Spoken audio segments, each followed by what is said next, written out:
דוקטור דונלד צבי אריאל, אבל בהתחלה ידבר כמה דקות איאן שטרן, דוקטור איאן שטרן, שמנהל את החפירות של מרשה משנת 2000 ואילך, בעיקר בסמינרים הארכיאולוגיים. עכשיו הוא מלמד, מחובר לאוניברסיטת חיפה. הוא עוסק במרשה שנים רבות בכל התחומים שקשורים לה, גם בשמות וגם בכתובות עצמם, וגם במערך החברתי בין הקבוצות האחרונות שגרות שמה. בזמן האחרון הוא הוציא כרך של שטח 169, אחד העשירים והיפים במרשה. אני אציג גם את דונלד כדי שהם יוכלו לרוץ אחד אחרי השני. דוקטור דונלד צבי אריאל, לשעבר ראש ענף מטבעות ברשות העתיקות, עוסק בתקופה ההלניסטית והרומית הקדומה. תחומי המחקר שלו הם מטבעות, ידיות, טביעות ובולות, שעליהם הוא ידבר עכשיו, על הבולות. הכין לפרסום את הבולות שנתגלו בארכיון של קדש, הוא יושווה ודאי בין שניהם, והכרך של הבולות האלה יצא בקרוב. בבקשה, איאן, ואז דונלד.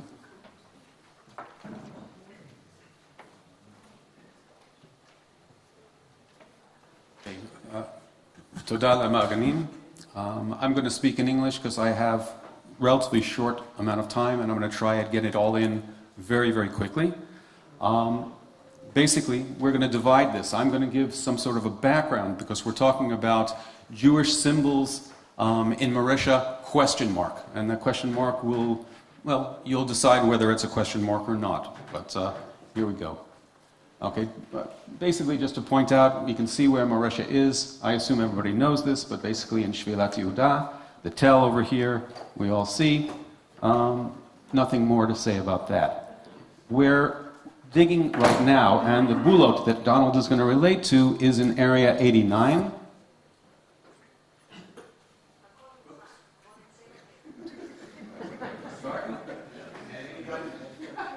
It's not on this one, but okay, it's more or less where the red arrow is pointing.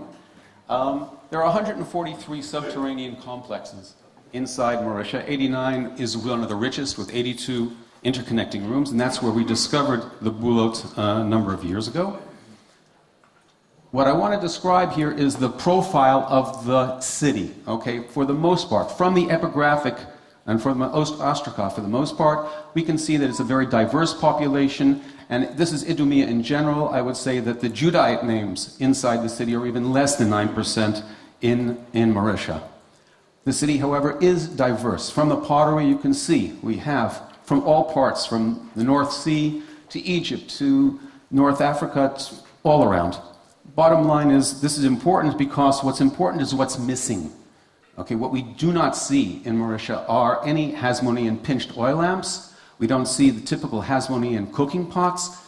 We see more or less a nituk. There's a cutoff from, let's say, the Hasmonean regime in Marisha. This is important because of what's going to happen next.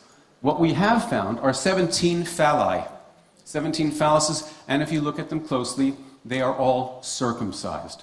This is significant, again, in context of basically leaving Josephus' explanation of the conquest of Idumea in 112 BCE.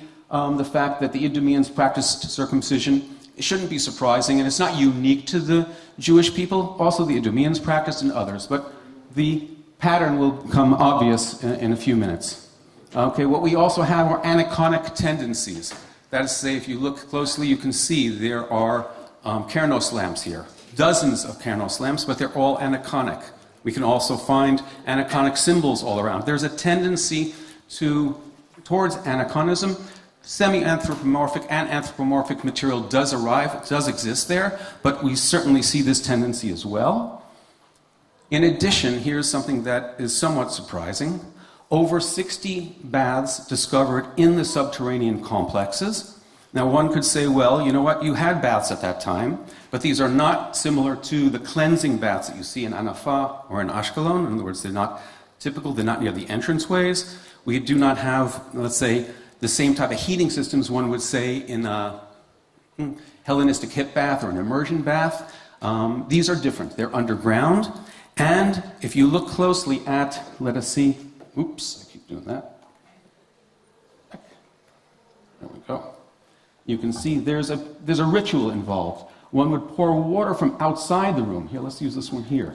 And the water would flow through a channel and flow onto someone sitting in the bath or on a bench. There was some sort of ritual involved. What was that ritual? We don't know.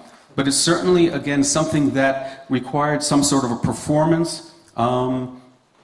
Believe it at that for the time being.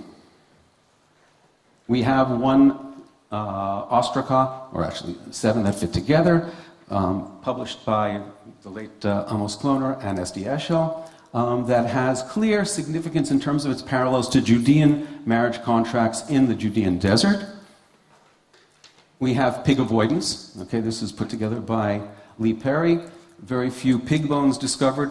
A lot of what I've just showed you, more or less, you could say is something that is existing in many of the different societies in the Levant at this time, perhaps except for the baths. But when you get to over 1,000 vessels that were deliberately punctured, it was kelim inukavim, okay, that resemble laws in the Mishnah, in Mishnah Kelim Bet, this is something that's a bit more difficult to explain. In other words, you can see the whole corpus, whether it's oil lamps, cooking pots, jars, bowls, imported material, local material, all of this resembling laws. And again, everything I've showed you up to now, all of these date to before 112 BCE. The conquest and the abandonment of Mauritius takes place in 112 BCE, and all of this is all happening. In addition to that, we have oselegia, likutatzamot, meaning the bones in the areas that have been excavated, also resembling Judean practices. Now, not all of these things are unique to Jews, but the confluence of all of this together in one spot has to be more than coincidental. The final date of Mauritius, just to prove it, we have, again, coins, we have a lead weight, we have inscriptions, and Donald will show you another example when we get to the bulots. And this brings me to the last thing, and that is, again, what we're seeing here are many shared rituals that made the absorption of the Idumeans when the city was conquered by John Hyrcanus in 112 BCE into a Jewish polity. It made this whole process much less complicated. What probably changed was the symbolic value and interpretation of these rituals, creating what Porton called a Judean Idumean piety. In my opinion, Idumeans will adopt Judean interpretations of some of these practices. We don't know what the symbolism, to go back to what Aayal was talking about before, the symbolism is still missing in terms of we don't know enough about the Idumean population, but the practices were there, and possibly the Judeans were also absorbing during the course of this, because you always have a flow back and forth of, let's say, cultural practices influencing the Jewish people as well. Donald.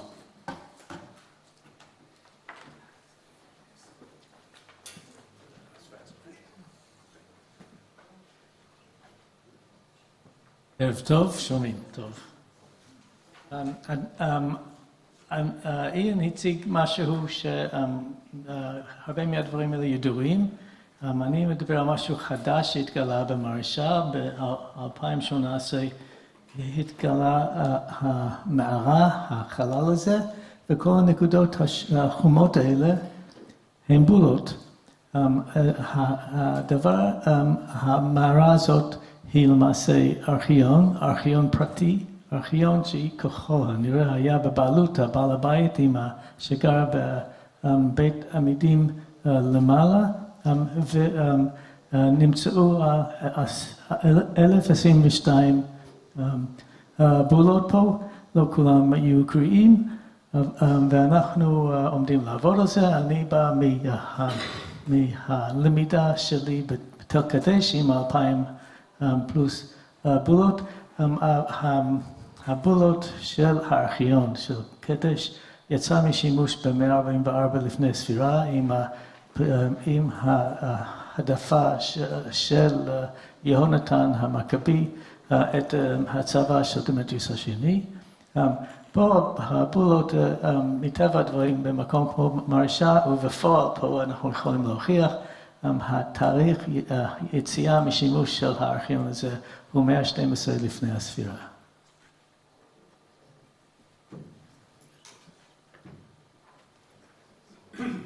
הפוך.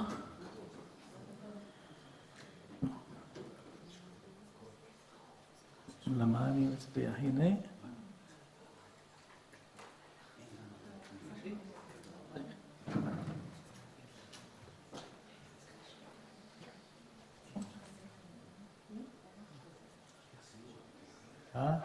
קדימה. אוקיי, גם הנה לכם את התוכנית והמקום הכניסה של 89. הנה הכניסה של הנקודה של הארכיון, והמערך הגדול הזה של המערכת התת-קרקעית. האזור הזה הוא מתחת, ככל נראה, הבניין שהיה למעלה, בעל הבית של הארכיון. טוב, אלו איזה שקופות שגם הראינו מקודם, שהם מראים את הכניסה לחלל הזה של הבולות, והנה הבולות בפנים, זאת הכניסה. וגם פה, הפנים של המערב והפתח לפני שהוא נכנסנו, הארכיון הזה נפרץ באיזשהו שלב אחרי 112, אבל ראיתם את הבולות, אף אחד לא חיפש את הבולות שם, מי שנכנס לשם חיפש דברי ערך, ולא מצאו, אז הם קצת שברו ויצאו. הבולות ברצפה, והכלים שנשברו על הרצפה לא היו הרבה קנקנים, אני לא חושב שהם הקנקנים שהכילו את הבולות, בולות בדרך כלל שומרים בגלילים, ואלו לא כלים כמו הקנקן המגילות בקומראן וביריחו, זה סתם כלים, ואלו הם אחרי רפאות, ועוד צילום של קרמיקה, אלו 3 כלים שנמצאו מחוץ למערת הארכיון, אבל הם נותנים רמז לתאריך שאנשים פרצו את הארכיון בחיפוש אחרי דברי ערך ולא מצאו, וככל נראה אנשי בר כוכבא נכנסו, לא הפריעו למכלול ויצאו. טוב, אני עושה סקירה יפה, אני מקווה, של הבולות, אלו בולות שצולמו לפני הניקוי שלהם, עדיין רואים די טוב את הסמלים, מתוך 1022 בולות, משהו כמו 650 נוכל להגיד עליהם דברים, כי אפילו אנשי בר כוכבא דרכו על הבולות, ויכול להיות ששברו, אוקיי. אבל הדמויות בעיניי מאוד דומות. זה אחרונית? לא? כן.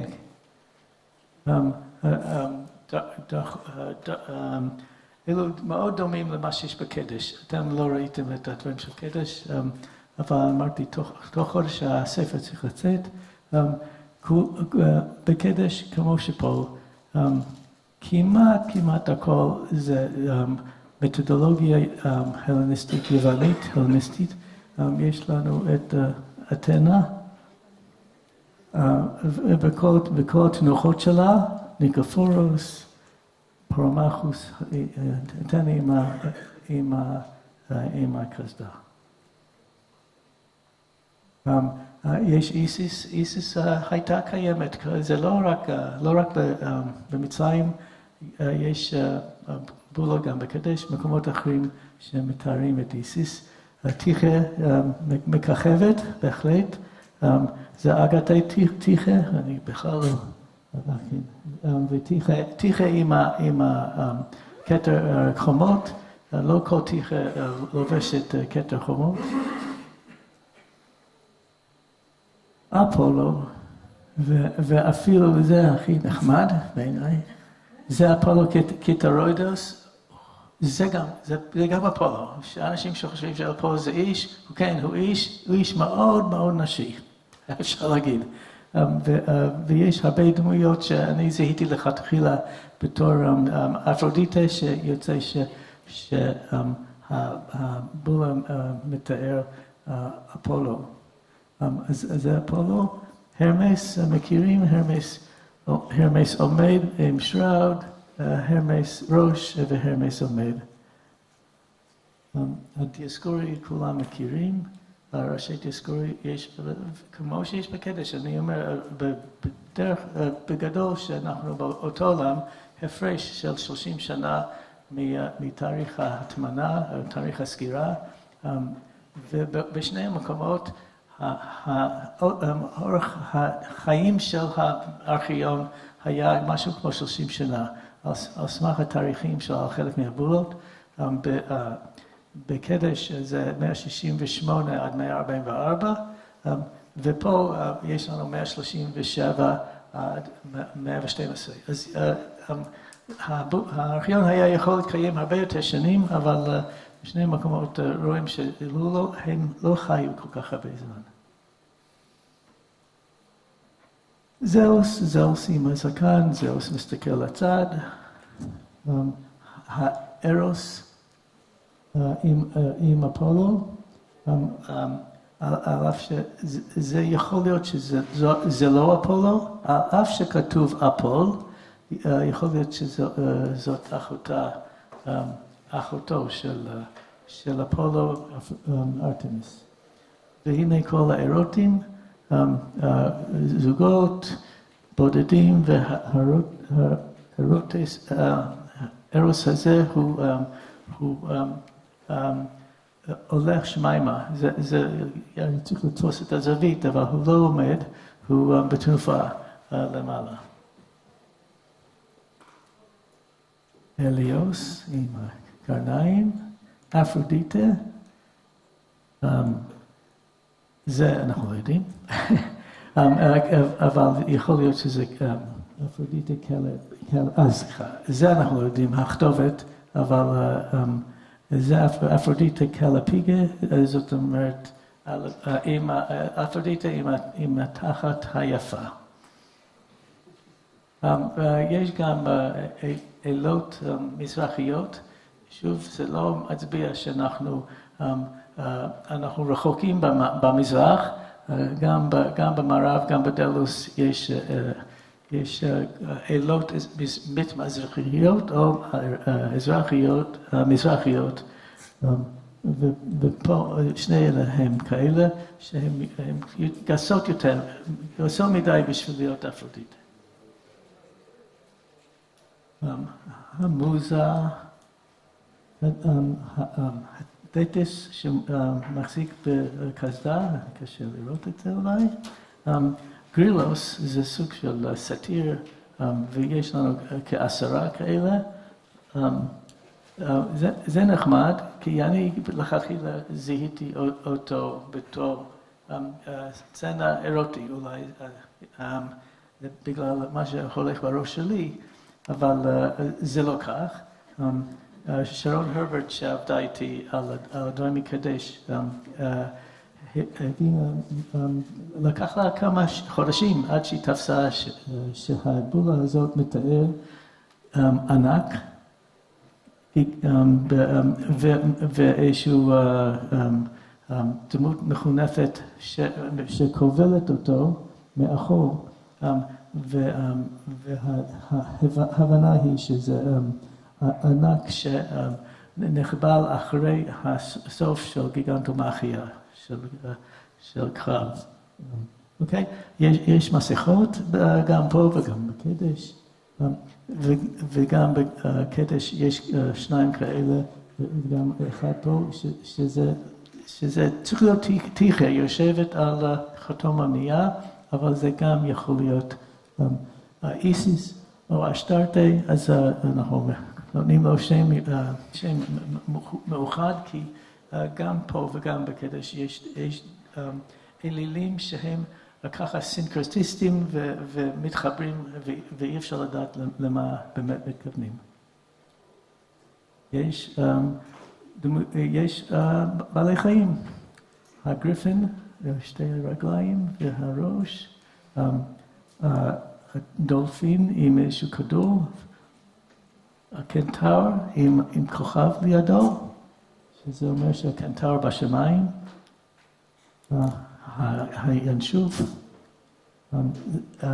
משהו כמו איש ציפור, שאנחנו לא מבינים, אבל הוא מחזיק משהו שגם זה לא מבינים, אבל הנמלה רואים וגם שני סוסים שהולכים, לא דוהרים לימין. אם יש 650 בולות שאני אצליח לזהות בסוף, זה לא אומר שיש 650 חותמות. יש הרבה, בכל ארכיון שרוצים שהחותם חוזר עצמו, שיש 3, 4, 5, ובכדי שיהיו מקרה אחד של 103 בולות שבאו מאותו חותם. אז אני אראה לכם בהמשך עוד כמה מקרים שזה חוזר, שבולות חוזרות על עצמם. יש גם בוטניקה, הדבר הזה הוא זוהה על ידי המומחית של הבולות מדלוס, זה שושן או משהו כזה, אבל שלושת הקווים האלה, היא מכירה אותם טוב טוב מדלוס, זה הסימן של פרפרים, של פרפר. על אף שזה לא נראה פרפר, מהניסיון שלה אמר לנו שזה פרפר, כל כפות תמורים, והנה גם במרשה גילו מזבחון עם סמל של כף תמר. יש הרבה בולות במרשה עם אותיות, או תשליבים, מונוגרמות. ייתכן שלא נצליח לפצח אותם, אבל אני רוצה לציין משהו אחד שמעניין לי עליהם. במחצית הראשונה של המאה השנייה, מה שהיה קשור לחומר מקדש, אין אותיות. ופה כן יש אותיות, ואני חושב, ואני גם למדתי את זה מהמכלול של 30,000 בולות בדלוס, שאותיות מתחילות להיכנס לבולות רק בזמן של דלוס, שזה 125 לפני הספירה ואילך, אז זו תופעה שאפשר להשתמש, ככה קצת להכיר את התאריכים, כי יש איזה התפתחויות שממשיכים אחרי 144 של קדש, ושאנחנו תופסים אותם פה. יש עוד דוגמה שאני לא רוצה להיכנס עמוק, אבל יש, תכף חושב שזה, כן, שזה השקף הבא, יש פה ראשים, דיוקנאות. הדיוקנאות של קדש הם קצת שונים ממה שיש פה, וחלק מהשוני הוא שהרומאים גם מתחילים להיכנס לאזור, והרומאים השתמשו הרבה בצורת דיוקן שנקרא וריסטיק, שהוא כנראה אמיתיים. הדמויות הן לא אידיאליים, הם דמויות הרבה יותר הומניים ועם כל השוני שיש בהם. אז יש לנו כזה פה, בקדש גם היו לנו קצת, אבל זה מתפתח עם השנים. אוקיי, עכשיו אנחנו מגיעים קצת לגודיס. אחרי שאני אראה את הגודיס, אני כן רוצה להיכנס לשאלה המחקרית פה, על הקשר בין הבולות עם קרני שפע פה במרשה והבולות והדמויות של קרני שפע ביהודה. אבל פה יש לנו מה שנקרא קריאופולקס. אתם ודאי לא מכירים את התפקיד הזה, אבל הוא האיש שהיה אחראי על הארכיונים, קריאופולקס. מי שעזר לי לזהות את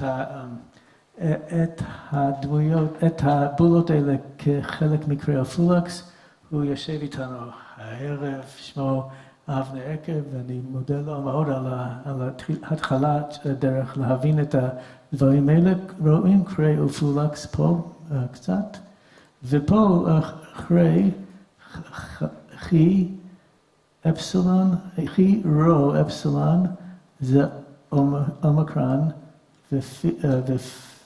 ופי, הוא יבוא, וגם פה יש קריאופולקס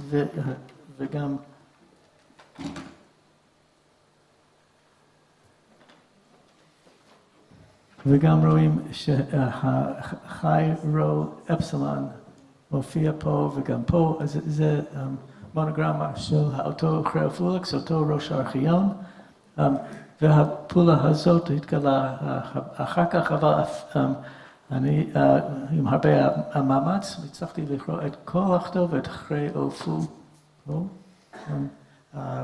וזה מעניין כי האיש שהוא, התפקיד הזה, שם התפקיד לא מופיע בארץ ישראל, לא מופיע במזרח ולא צפונה מאיתנו מלבד שני מקומות, בארמניה, ארטטקסיה ובאורוק, מזכירים את הקריאופולקס, בשום מקום בקרבה שלנו, וזה מעלה שאלה, האם היה ראש ארכיון במרשה מכל המקומות?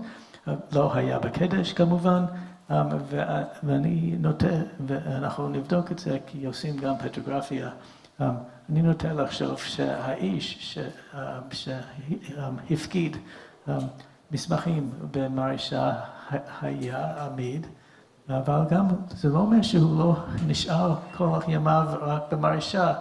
אם הוא רצה לעשות איזשהו חוזה או מסמך אחר, והיה צריך נוטריון שייתן את הבולה שלו גם על המסמך, אז הוא היה יכול לעשות את זה גם במקום אחר, שהיה באמת קריאופולקס, ואם הייתם שואלים אותי עכשיו, הייתי אומר שזה צריך להיות העיר הקרובה באשקלון. אז יכול להיות שאנחנו רואים את הבולה, את הבולות, את הבולות השונות של הקריאופולקס של ראש הארכיון באשקלון.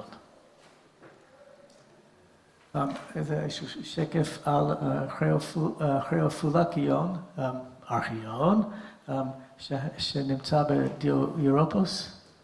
אמרתי שאין בולות של ארכיונים, אבל יש ארכיון בדיורופוס, הארכיון הזה לא נשמרו שום בולה, נשמר החלל, כל הקאבי הולס האלה בשביל המסמכים, ועל הקיר של יד חי רו, קריאופולקס.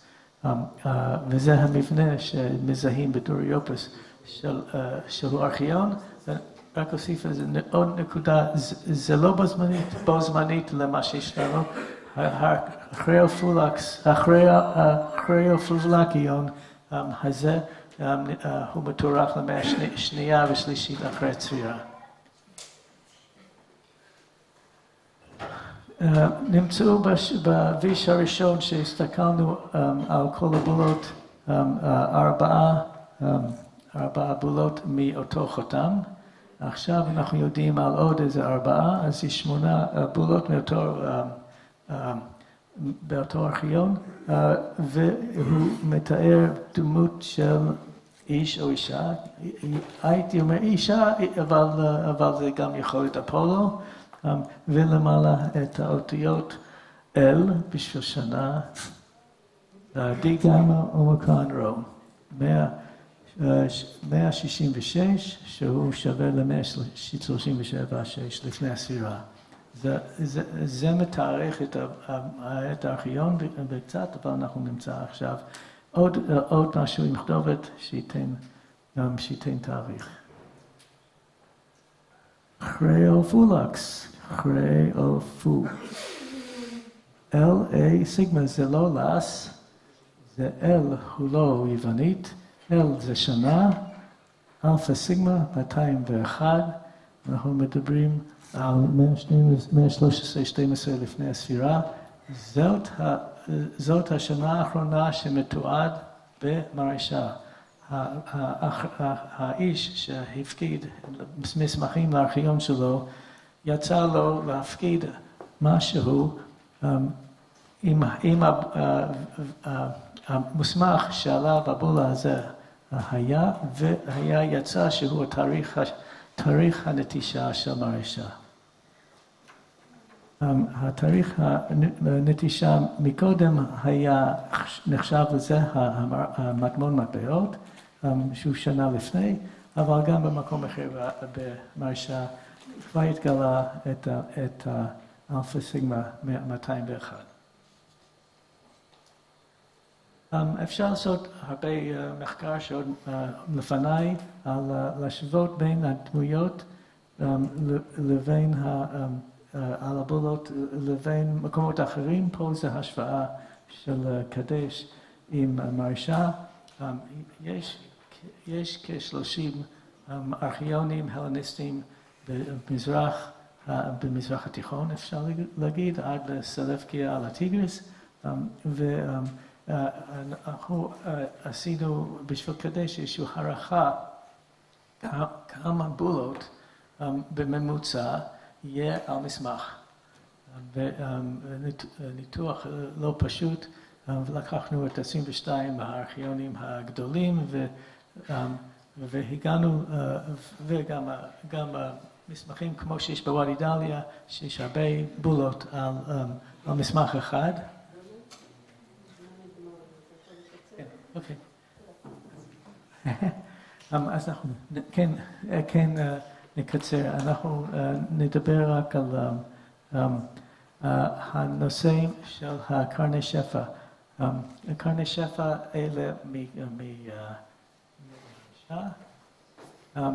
כל מיני, אבל רואים הרבה איתורים, רואים חוד מרכזי עם שתי נקודות מסביב שהן בית הפירות, רואים אשכולות ענבים, הנה רואים שיש 3 בולות של אותו חותם, ובזוג של אותו חותם, הרבה השקעה שמו לתוך זה, ועוד,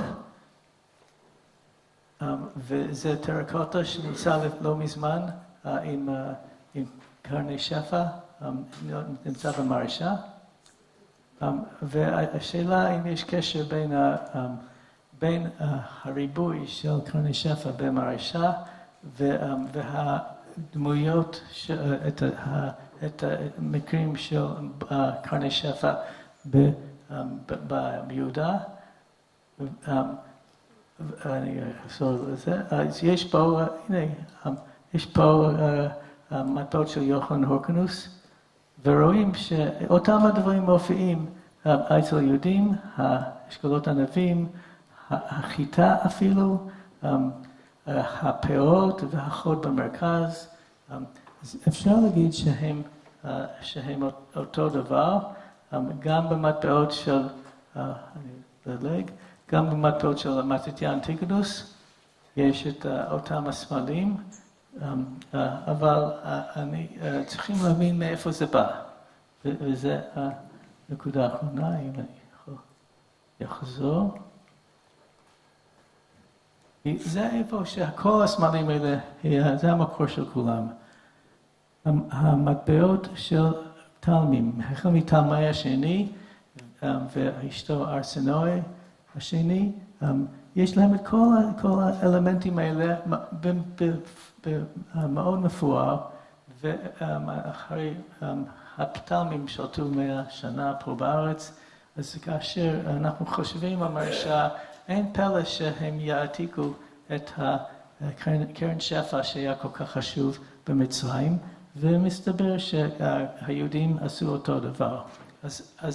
אז התשובה על השאלה האם יש קשר, ודאי שיש קשר, אבל קשר הולך חזרה לאב טיפוס. האב טיפוס הוא המטבעות במצרים, וכמו שהאידומאים אימצו את הסמל, היהודים אימצו את הסמל. אני רק משפט אחרון. לפני שנתיים אני דיברתי על הסמלים של מטבעות יוחנן הורקנוס,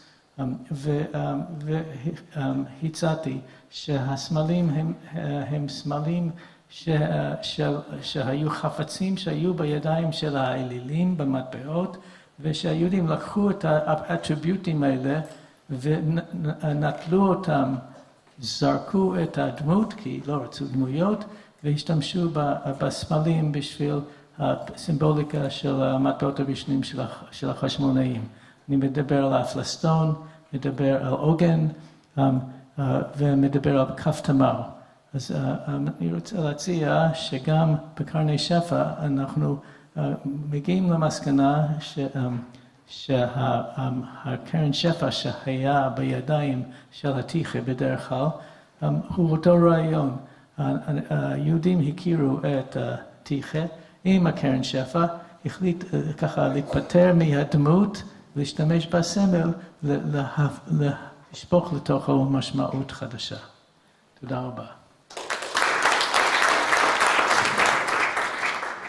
תודה רבה לדונלד, פרופסור בועז זיסו ודוקטור דביר אוויר לא צריך להציג, גם בגלל שלא נשאר לנו זמן, שניהם עוסקים בארכיאולוגיה קלאסית, מלמדים במחלקה שלנו, ובועז ראש המרכז, מרכז יסלזון. בבקשה בועז.